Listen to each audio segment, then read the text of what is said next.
नमस्कार, सत्यदर्शन न्यूज मध्ये आपले स्वागत आहे। मी पायल शहा।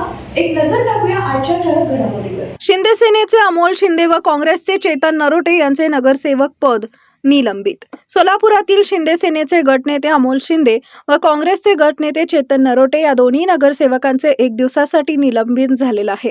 यानंतर सत्ताधारी व विरोधकांचे सभागृहाबाहेर जोरदार आंदोलन झाले। याबाबत चेतन नरोटे यांनी आपली प्रतिक्रिया देताना म्हणाले की सोलापूर शहरातला काळा दिवस आहे। महापालिकेच्या इतिहासामध्ये आम्ही सत्तेमध्ये होतो, आजपर्यंत असं कधीही दादागिरी केलं नाही। अमोल बापूंनी मला त्या ठिकाणी निलंबित केलं, काही फरक पडत नाही। जनतेच्या विषयासाठी आम्हाला 100 वेळा तुम्ही जरी निलंबित केलं तर काय फरक पडणार नाही। आजचा जो विषय आहे 1300-1400 कोटीचा विषय आहे। जी योजना पूर्वी 800 कोटीची होती, 600 कोटी या ठिकाणी वाढवून आणले। आणि सकाळी पालकमंत्र्याकडे मीटिंग झाली, तिथंच ठरलं होतं की अमोल बापू शिंदेने चेतन नरोटेंना बोलून द्यायचं नाही।